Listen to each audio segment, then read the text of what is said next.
I am astounded by the remarks of my friend, Mr. Badaway. He said, but Conservatives have been on some sort of diatribe, those were his words, over the past year. What is he talking about? Has he not read the Auditor General's report?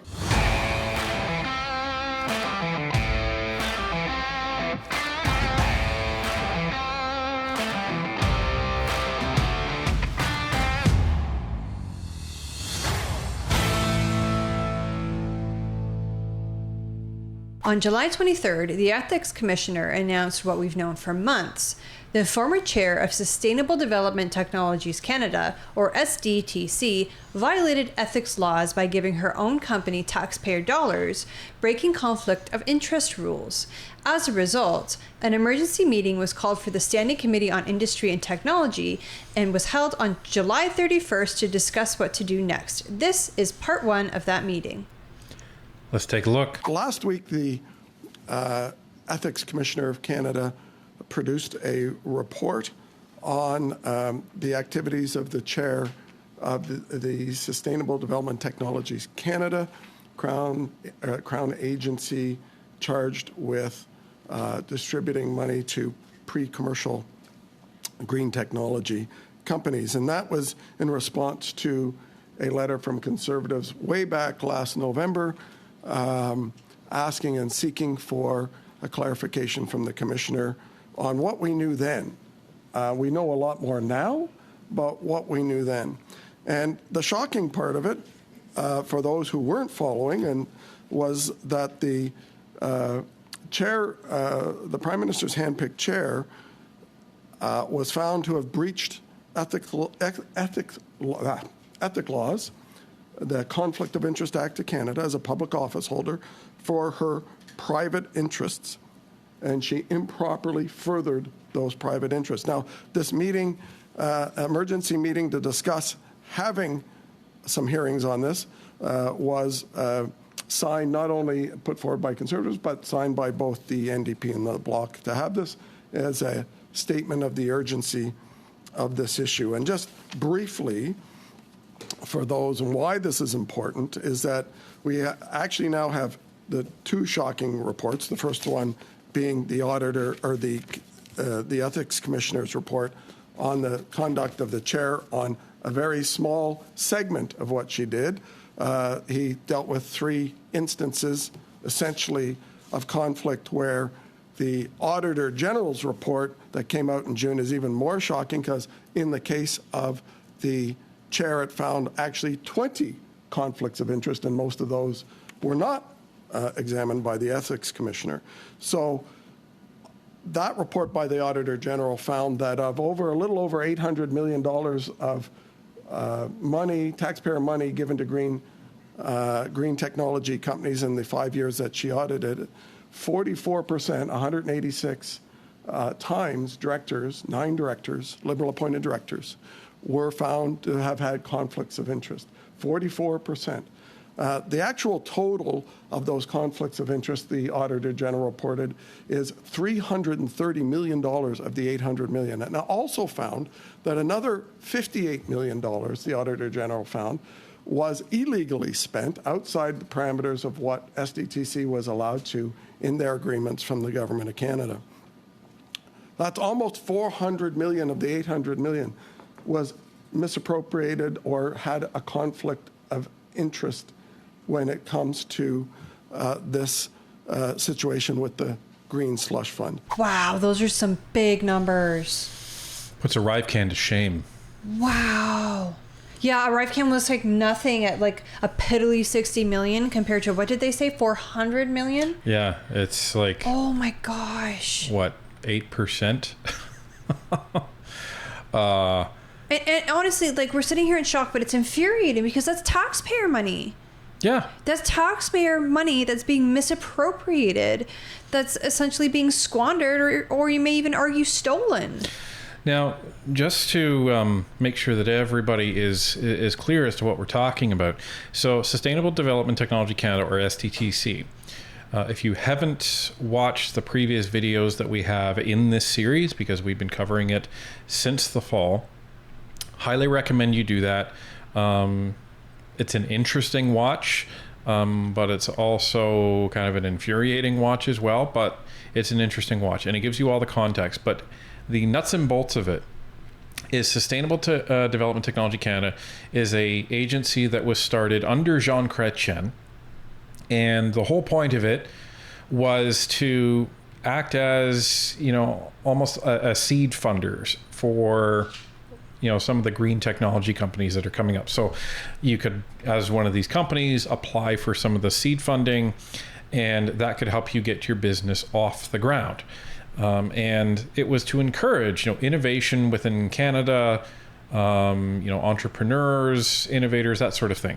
And in 2017, it was given, a Green Bill of Health from the Auditor General's office. Right. So it made it through the whole Harper era just fine. So what happened after that? Well, obviously Justin Trudeau got his hooks into it and appointed a new chair. Now, the chair was appointed much to the dismay and protest of the Harper-appointed president of the SDTC, and nobody listened to her.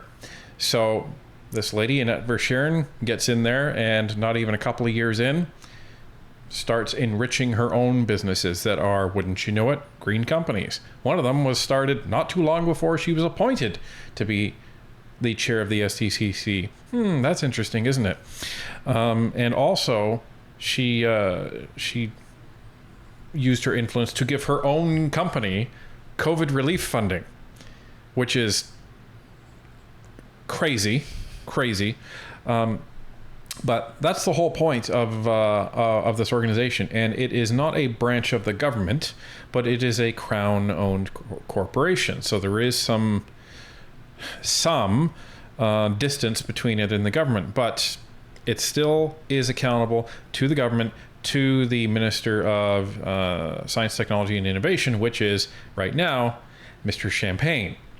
So when this was found out by some whistleblowers, there was a large number of them that were screaming that this was going on, and allegedly Champagne was right on it, didn't waste any time. That's what he keeps telling everybody. And they found that, everything's fine. They just need to make some policy changes, but nothing else needs to happen. Yeah. And obviously conservatives and the Bloc didn't like that, and the NDP kind of went along for the ride on this one. And after these investigations in committee, president resigned, chair resigned, still saying, nothing was wrong, nothing's wrong. Well, Auditor General took a look, and the Ethics Commissioner took a look, and looks like there was a whole hell of a lot wrong. So that's the whole context here. So it is absolutely crazy, to Tanya's point. Up until 2017, no problems at all. After 2017, $400 million is misappropriated. That's a lot of taxpayer money. So we are seeking a meeting with the Ethics Commissioner to discuss his findings, and we need to do that quickly because the transition is ongoing of this fund to the NRC right now, and money is starting to be spent again by the slush fund without our ability to still go in and understand the extent to which these funds were abused for insiders on the slush fund that were appointed by the Prime Minister.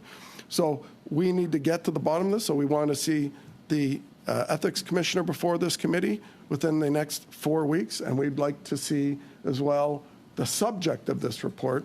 Annette Verscheren, the former chair, but the chair who is a subject of this report, also appear to discuss why she thought it was appropriate to, in almost 20 occasions, be in a conflict of interest where her personal financial interests were benefited by her being the chair. The report also mentions an organization called Mars. I think it's important for people to know that the industry department through the regional development agencies also funded over the last 5 years $48 million to Mars from the federal taxpayer, $48 million, and guess who the chair of Mars is? It's the same chair that is resigned in disgrace from the Green Slush Fund and the subject of the Ethics Commissioner report. Thank you, Mr. Chair. I understand, Mr. Perkins, maybe I've missed it, but you're moving the motion that you've circulated. Oh, sorry. I should read that in and do that formal part, which is to move the motion. That was circulated. And the motion says, given the Ethics Commissioner's Fisherian report finds that the former chair of the Sustainable Development Technologies Canada broke the Conflict of Interest Act, the committee holds 2 meetings within, this says, the earlier one said 2 weeks, but it's now 4 weeks of this motion being adopted, and calls on the following witnesses: the Conflict of Interest and Ethics Commissioner, Conrad van Finkelstein, to appear for 2 hours, and former Chair of Sustainable Development Technologies Canada and current Chair of Mars, Annette Fisherian, to appear for 2 hours. Okay, so they want to haul in Finkelstein, who's the Ethics Commissioner. and they want to haul in Verscheren. Again. Who was the chair who was misappropriating these funds and is no longer the chair because she's since resigned. But still has her companies and still has the money that we gave her. Mm-hmm. Now, the context here, this is something I learned just by seeing if there was any parts to cut out of this meeting. The context here is, before the meeting, the Conservatives were meeting behind the scenes with the NDP and the Bloc to create this motion. And it seems that they were of the understanding that they had agreement of basically the structure of the motion, the timing, who, what, where, that sort of thing. So there shouldn't really be much to talk about on this. And they are permitted to do that. Like, they're permitted to work with the other parties behind the scenes to create motions for committee. They're not doing anything untoward or anything wrong. That is permitted. It's actually a good thing because it saves time at committee. Yeah, it's supposed to make things go faster, because if all the opposition parties can agree on something, then there doesn't need to be back and forth during committee itself to make amendments or sub-amendments to the motion. Now, we in the Bloc Québécois agree with the spirit of the motion. But I would like to comment that there are some biases here. After all, we know that the Ethics Commissioner has noted that there were ethical issues, but having read the report, I did not see a direct accusation of a conflict of interest. Yes, we know that she didn't recuse herself. Now, we know that since November 2023, we've known that this situation was dubious, and we need to consider it in detail. It's important, but is it urgent? That's debatable. And that's why I'd like to bring an amendment to the motion right away. So Perkins is the first person who spoke for the Conservatives. He's probably a little confused as to why there's an amendment coming from the Bloc. But the amendment is saying that, we don't want to have the meeting within 4 weeks. We want to have the meeting basically just on the agenda for the first meeting when they come back from the break. So in September. Yes. So it's probably going to be closer to 6-7 weeks from the time of this this meeting. So this is where it is up for debate. Where, is this urgent enough to have people in? $400 million. I think it's urgent. Yeah, I would say so. But he ends up proposing, that everything else is the same. It's just the timeline that changes. So that must have been a bit of a surprise to Mr. Perkins. Well, yeah, I mean, especially if you're agreeing to it beforehand, again, to prevent any amendments or sub-amendments after you've tabled the motion. So I'm sure Mr. Perkins is kind of like, oh, what the heck is going on? We agreed to within 4 weeks. Right. So that's essentially what Villemure is talking about.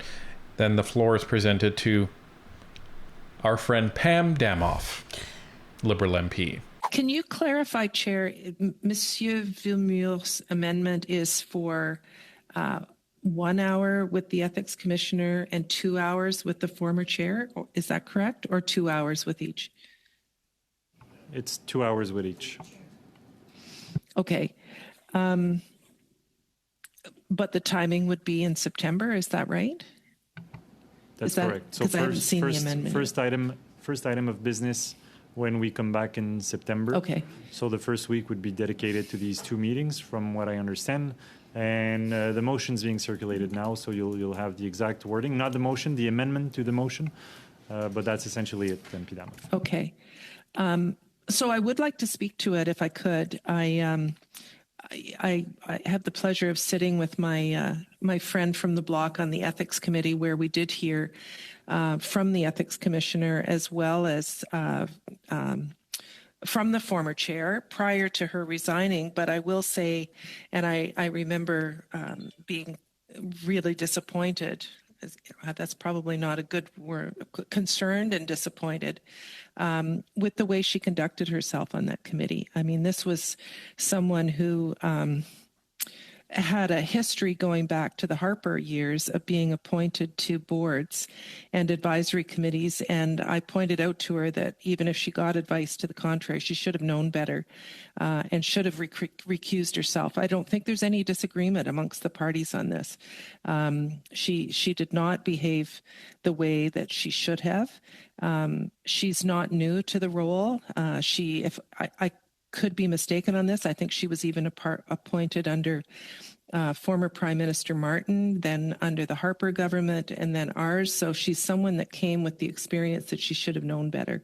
So I don't know what Damoff is talking about. If she's talking about SDTC, she's completely incorrect. Verschuren was not on the SDTC prior to this. What she's talking about, the president who you said was appointed under Harper. I forget her name. Leah Lawrence is her name. Was she around under Martin? She was appointed under Harper. So, even that, and it's not the chair of the ethics committee, because that is it's Mr. Broussard, is it? Or is it Mr. Williams? Well, I don't know what the heck she's talking about. Yeah, Because we're confused. She's talking about the chair. So to me, the chair is Annette Verschuren. She's talking about Annette Verschuren. Yeah. The president of the SDTC was Leah Lawrence, and she was appointed under Harper. And again, she was the one who was raising the red flags when Verschuren was being appointed as chair.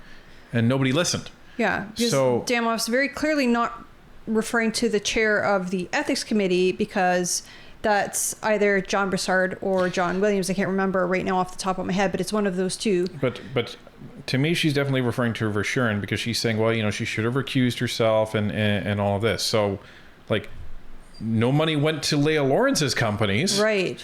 They went to Annette Verschuren's companies. Yeah. So, maybe it's a good thing that Pam Damoff isn't running again, because she seems to have no idea what's going on. I don't think we need 2 hours with both of these. I think if somebody added up all the hours that both of these individuals had testified at different committees in the House of Commons, I think you should hear from them, certainly.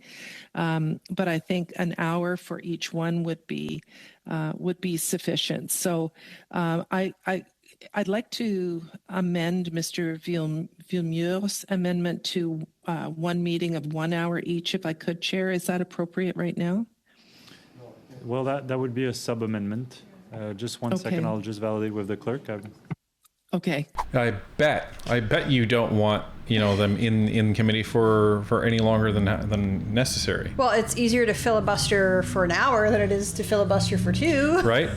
Well, because no doubt that's what's going to happen. No, but that's a good point, because what would happen is that would then be one meeting instead of 2, and then all the Liberals have to do is cook up a motion.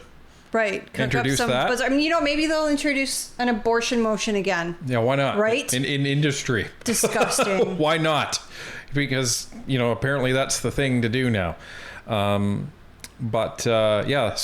she wants an hour with each. And when it comes to motions in committee, so you move a motion, it says this is what I want committee to do. And there's debate on that. And if somebody introduces an amendment to that, then it almost branches off. So then you have debate on the amendment. And there's no time limit on debate. I mean, we saw, was it last week or the week before, where Larry Brock and Michael Barrett were able to filibuster like a full 2-hour committee nearly because the was it the Greens were trying to pull something sneaky, or was it the Liberals? It was not the Greens. The Liberals. The Liberals or the NDP or the NDP, or they were working together. I honestly can't remember, but Barrett and Brock were able to filibuster the entire time because there's no limit on debate in committee. So, so when you have an amendment, then you debate on that amendment, and then once all debate is finished, then you vote on the amendment, and then once that vote is done, then, you know, depending on how that goes, then you vote on the motion. Now, which is kind of what's happening right now in this committee. Perkins has introduced a motion, Villemur introduced an amendment, and now Damoff is introducing a sub-amendment. So we are now 3 layers deep. So now we have to debate Damoff's sub-amendment before we go any further. It's like that movie Inception. Yes. So that instead of it being 2 meetings of 2 hours, it would be 1 meeting with 1 hour for the ethics commissioner and 1 hour for Annette Verschuren. Exactly, yes. The rest of the amendment proposed by Mr. Villemur remains the same. That's so it's just correct. It's just the timeline. And just for the reasons that I stated, both of these witnesses have spoken about this at great length. I think the committee should definitely hear from these individuals, but 2 hours each, I think, is more time than is needed to get to the bottom of well, not even get to the bottom of it. I shouldn't say that, because the minister actually quickly acted when the information came to light. Oops. That was Freudian slip? yeah, a bit of a slip there, Damoff. Get to the bottom of this. If I say get to the bottom, that means that Chihuahua didn't do his job. So, yeah, can't say that. Yeah, so he quickly acted. Sure he did. And he also tried to say, nothing to see here. And all the SDCC did is they put out on their website, oh yeah, so we've investigated ourselves and we found that there's a few issues, but we'll just make some procedural changes. We're fine. Investigated themselves. Isn't that the Liberal way? Yeah, so they were complying with the Liberal way. Good thing we have Conservatives around to kind of deal with that. And took action to on what was happening on the fund, and certainly they appeared at the ethics committee shortly after all of this came to light. But I think 1 hour for each of them would be adequate to have parliamentarians ask the questions that they wish to ask of them. I'll leave it there, Chair. Thank you. Thank you, MP Damoff. So we have a sub-amendment. You've all heard the proposition by MP Damoff. So right now we're debating the sub-amendment. We can vote on it at some point and then get back to the amendment by Mr. Villemur. MP Damoff sub-amendment is on the floor right now, and it's really about the number of meetings and the time allocated for each witnesses. So that would be what we're discussing right now. And I have MP Badaway followed by Brian Massey on my list. And then Mr. Cooper. Thank you. Thank you, Mr. Chair. And I'll say this and I'll be blunt about it. Especially for the past year, we've been going through this diatribe of attempts by the Conservatives to time after time create scandal, as well as in an attempt to create a narrative. Pardon me? The Conservatives are creating a scandal. Now remind me, is this guy Liberal or is this guy NDP? He's Liberal. Okay. Because I know I've seen his name before. We probably wrote him an email about something. Yeah, the NDP on this particular meeting is MP Massey. So okay, so this guy's Liberal. Yeah. I'm sorry. The Conservatives didn't appoint Annette Verscheren, and the Conservatives didn't allow $400 million of taxpayer money to be misappropriated. The Conservatives didn't participate in the Auditor General's audit of the SDTC that found all of this. The Conservatives didn't operate under the Ethics Commissioner to investigate, Annette Verscheren and come up with that report. So how exactly are the Conservatives creating the scandal here?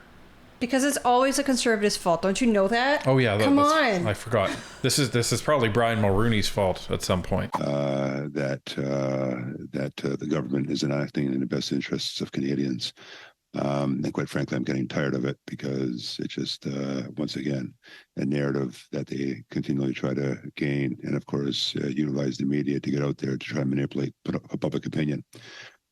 With that said, it's just simply playing politics. And I think, as Ms. Damoff alluded to, we feel that this is of extreme importance. Hey, was that a dig at us? Maybe. You know what? Would you like to come on the show and explain that, Vance? Invitation's open. Nobody seems to answer our calls or emails from the NDP or the Liberals for some reason, though. But seriously, like, these guys get all huffy puffy because there's channels like ours reporting on this stuff. Like, we're just normal citizens with a couple of cameras, a couple of microphones, and a podcast. Like, we call it like we see it. And what we see doesn't look very good. No, it doesn't. And especially when you're saying crap like that, oh, well, I'm frankly getting tired of it. Well, then call an election. If you're tired of it, do better. Right? Do better. Right? Talk to your boss. Like, look at the state of the nation. And you're throwing away $400 million. How many houses could that have built? A few. How many food banks could that have helped? The minister back on October 3rd, 2023, thought it was of extreme importance by announcing corrective actions after his fact-finding efforts to come to the bottom of what we're discussing today. Corrective actions. This is what you're saying. Oh, well, see, everything's fine because Champagne announced corrective actions. None of those corrective actions included firing Annette Verscheren. None of them. So you're hanging your hat on that? You know what? I bet none of those corrective actions included either was paying back the money. Probably not. It was a, oops, oh well, we'll do better next time. Right? That's the Liberals under Justin Trudeau. That's the Liberal way. You say, oopsie, and then you just shrug your shoulders, give a half-assed non-apology, and you just move on. And nothing changes. Well, it's changing this time because Canadians are fed up and we're not voting Liberal anymore, are we? So bottom line, it's being dealt with. Just 1 second, MP Badaway. I have a point of order. Mr. Brock? I thought the chair made it abundantly clear that we were debating the sub-amendment, not the substantive motion brought by Mr. Perkins or the amended motion brought by Mr. Villemure. And what we're hearing is completely irrelevant material on the sub-amendment. So I'd like to get to the point because there's a number of members who want to add to this discussion. We have a number of motions on the table. All will have to come to a vote at some point. I just ask that the chair get to the point, or ask the member to get to the point. Thank you, MP Brock. And just to be clear, we have one motion and then one amendment and one sub-amendment, and we're discussing, in fact, the sub-amendment. So I'd ask members to try to generally stay on topic of the sub-amendment, which we're discussing right now with regards to the number of hours per witnesses and the number of meetings, so from 2 to 1.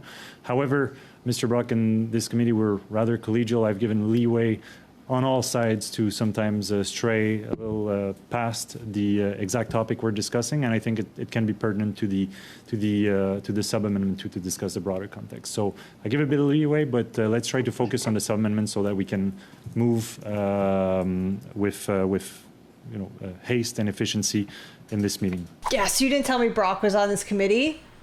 Well, he's not. Well, not regularly, but this meeting. Michael Cooper's in here too. Oh, yes. I haven't seen Cooper in forever. So it's you get the other dynamic duo.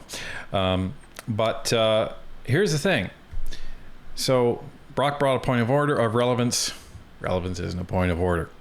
And we criticize the Liberals for doing this all the time.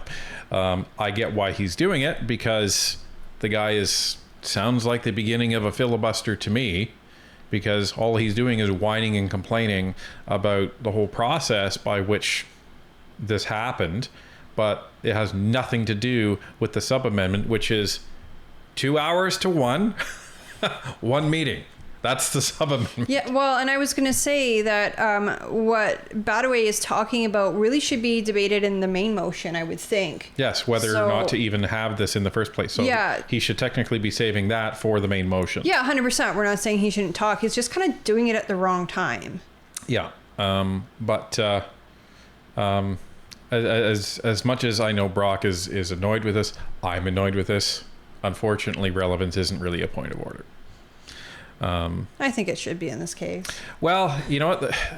It depends on committee to committee, right? Because evidently this chair is a little bit more of a stickler for that than, say, ethics or definitely OGO, where whenever anyone brings up a point of order of relevance, Kelly McCauley just smiles at them and then continues on. So. Totally ignores them. But seriously, Badaway should be saving this for the main motion. It doesn't need to be said now. What needs to be discussed right this second is whether or not to take 2 2-hour meetings and condense them into 1 2-hour meeting where each witness only speaks for 1 hour. Yeah, that's what I would do. I would have saved it. Yep. Because he's actually kind of, in my opinion, wasting time on his colleague's sub-amendment. Mr. Badaway, floor is yours. Thank you, Mr. Chair, and I do apologize for hurting Mr. Brock's feelings. However, the topic at hand is with respect to the issue, and I'm speaking about the issue through the sub-amendment that Ms. Demoff has presented. With that, and the overlying message that I'm speaking on, however, is the time being wasted by the cons once again to play their political games. Having said that, we are going to be, and speaking to Ms. Demoff's sub-amendment, we are looking at an amendment that outlines 2 meetings. And again, I'm not prepared to play those political games over the course of those 2 meetings. I think 1 meeting will suffice. I think with that, given the opportunity to the 3 individuals that we're actually going to allocate an hour each to, will in fact come to the results of what we're all looking for out of this meeting. And with that as well, the opportunity to once again bring attention to the efforts by the minister to look at corrective actions being taken ever since he announced that back on October 3rd, 2023. And I think at the very least, both Mr. Brock and his colleagues on the opposite side will recognize that we are here to get a job done, not a political job, but the business of government, and get to the bottom of which we're all looking for with respect to this 1 meeting being undertaken. Thank you, Mr. Chair. Business of government. Well, sir, respectfully, you're doing a terrible job. Have you seen the country lately? Have you seen the polls lately? Nobody thinks that you're doing a great job. And this is the type of MP and the type of liberal that Canadians have grown to despise, because it's elitism just oozing out of this man as he speaks. That's not going to endear anybody to you. And if I'm a Bloc or if I'm on the NDP, I'm not liking how he's coming across. It's like, well, I'm sorry, I hurt Mr. Brock's feelings. Nobody's going to hurt Mr. Brock's feelings. Brock the Rock. But I just, the way this guy presents himself, it's detestable. Yeah, again, it's that liberal elitism that we see with usually the folks in the cabinet, where they just like live in these ivory towers and they think they know better than everyday Canadians. Yeah, us, slumming it up with us plebs down here. So, Us serfs down here on the right, ground. yeah. So, if it was up to this guy, Canadians wouldn't be bothering the government with things like elections. They know best. Yeah, they could just, choose the government for us. Luckily, that's not going to happen. Thank goodness. Thank you, Mr. Massey. Got to think a decent record here of trying to be collegial and getting things done and compromise. And let me lay it out in terms of the sub amendment and the other amendments, because we can either have a long meeting or a quick one. And so the sub amendment won't fly for me in terms of one meeting instead of two, just because of a couple things. It won't even allow all members to participate in that meeting. So for me, with all we've invested in it, it's a no-go. And if the bloc, with Mr. Villeneuve, agrees with that, then that's done and that's over with, because the Conservatives probably won't agree to reduce their amount of time. So that brings us then to the main motion, and the main motion amended by Mr. Villeneuve is to have the meetings when we return the House of Commons in September, which I don't think the Conservatives want, but at the same time is a moot point if we don't change our position and the Bloc doesn't change their position and the Liberals don't. So that means is that we can actually get this meeting done quickly if we want, in terms of getting 2 meetings done for 2 hours for the witnesses, and it would be at the beginning of session. And just a point with regards to that is that often we waste those first 2 meetings in that week on planning, which we would then get out of the way. So it is an advancement in time and effort. And as well, too, is that we don't absorb House of Commons resources for maybe a week or 2 weeks in advance of Parliament coming back, taking people off of vacations, taking people away from their families, and also making sure that the House doesn't have to have encumbrance prices with regards to reinstating the committee. So I appeal to the members here today, if you do want to actually get things wrapped up and get going on this very important matter, and I won't speak to the substance here or there, motivations, but the reality of the math is that A, the Liberal amendment's a no-go if we hold to the position right now, and then later on the Conservatives would then have to put a little water in their wine, so to speak, by making sure that the committee does have to have the meetings and they get to have the time that they want, which I think is a good motion, but it won't happen until we get back, but which is an advancement in time, because normally that time would be wasted as we start to plan the House of Commons. Wow, that guy did the math. Well, the NDP is always doing the math, and because they're the swing vote, always. Sometimes the Bloc is a bit of a wild card, but again, the NDP loves to be the ones that appear in control of what happens, right? But they never like to take any responsibility for what happens, but they love to be the ones that say, well, you need us in order to actually do anything. Well, and I mean, if you think of it, they kind of are the deciding vote right now. They are. 100%. In almost all things, they are the deciding vote. Because we always know how the Liberals are going to vote. We always know how the Conservatives are going to vote. Bloc, it depends. Yeah, the Bloc really is a wild card, but it's the NDP that you need on side. Yeah. So, but this must be, again, another surprise to Perkins and the Conservatives, because what we learn later is this was all kind of discussed prior to coming into this meeting. So anyway, at least he was quick, and at least he didn't take his time. So I do appreciate Massey on that. Thank you very much, Mr. Massey, for this clear intervention. And I think a quick meeting is what we would all hope for. So thank you very much, Mr. Massey, for laying it out so clearly. Mr. Cooper. There we go. Thank you very much, Mr. Chair.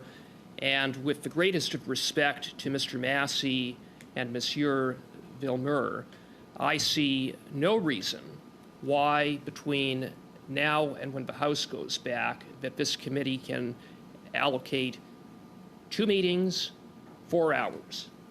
I don't think that's much to ask. It seems like some members would prefer to take the vacation off or to prefer to be in their ridings. Well, I'd like to be in my riding as well. But this committee has important work to do in the face of a very damning report from the Ethics Commissioner with respect to the conduct of the former chair of Sustainable Development Technology Canada, better known as the Liberals' billion-dollar green slush fund. I just want to say, before I get into why its time is of the essence, that I am astounded by the remarks of my friend Mr. Badaway in terms of his characterization that conservatives are playing politics and that this is about political games. And he said that conservatives have been on some sort of diatribe, those were his words, over the past year. What is he talking about? Has he not read the Auditor General's report? For the record, I have not seen this part. So I missed him. So I am thrilled that Cooper is having literally almost a word-for-word reaction that we had. So if you have not seen Mr. Cooper in committee, you are missing out. He is a treat once he gets going. He's an all-star for sure. And he has a photographic memory for those that are interested. So doesn't need a lot of notes, but make sure he has them on hand, probably for nerves, I imagine. But if he's coming after you, he goes after you. So, as you just heard there. So preach it, Mr. Cooper, because don't understand. Well, I understand they want to downplay it, but at least make it make sense. That found that 400 million taxpayer dollars improperly went out the door, that 330 million taxpayer dollars were funneled from the Green Slush Fund into companies of board members. $330 million.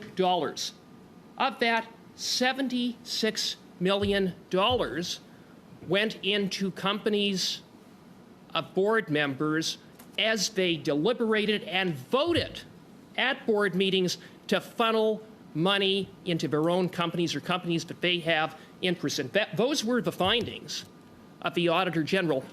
On top of that, there were 186 conflicts of interest, and he says it's political games, it's politics. I'll tell you what it is.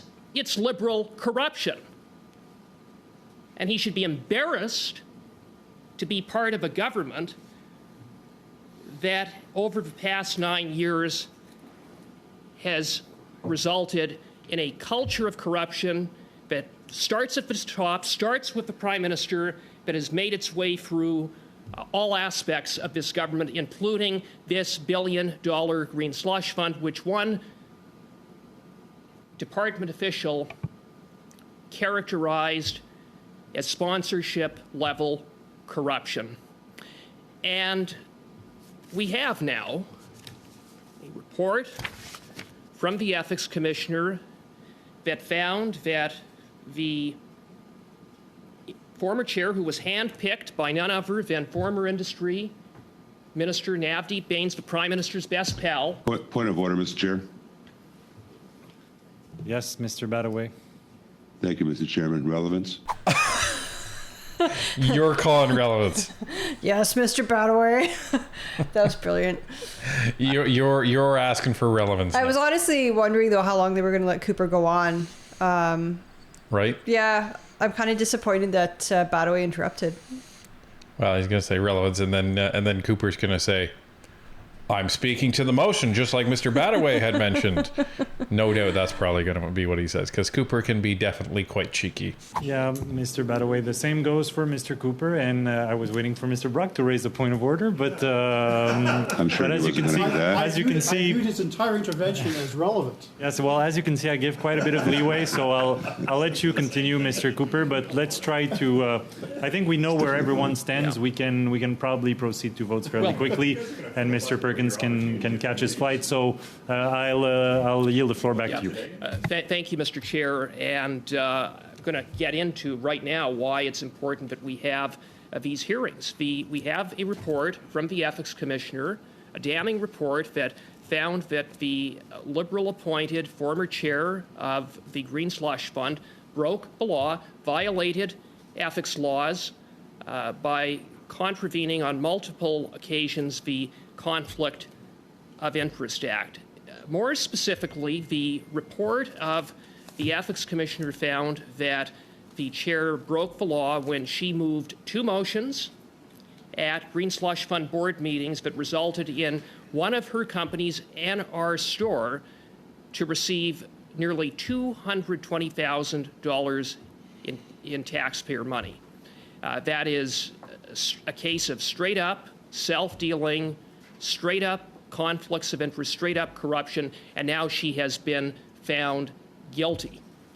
And so, given the report, it's important that we get to it, to hear from the Ethics Commissioner and to hear from Ms. Verschaeren. There is no reason why this should not happen for almost 2 months. With respect to the Ethics Commissioner's report, I think it's also important to note that it is narrow in scope and that it needs to be read alongside the damning Auditor General's report, which was released in June. And Cooper makes a very, very good point. Perkins touched on this initially. The Auditor General,